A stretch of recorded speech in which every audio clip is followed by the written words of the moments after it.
lungs burned. His legs felt like stone. The marathon clock mocked him with every second that ticked away. He was last, dead last. The crowd was gone. Volunteers were packing up. Even the finish line banner sagged in boredom. Every step whispered quit. Every muscle screamed enough. But then he heard it, faint, fragile, his daughter's voice. "Come on, Daddy, you can do it." He turned his head. There she was, tiny hands cupped around her mouth, eyes brighter than the sunrise. She didn't see a man limping through pain. She saw a hero still fighting. So Ethan kept going. One slow step, then another, and another. When he finally crossed the line, there were no medals left, no photographers, no cheers. But in his daughter's eyes, he saw something far greater.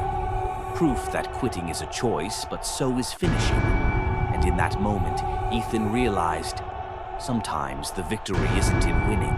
It's in refusing to stop walking toward it.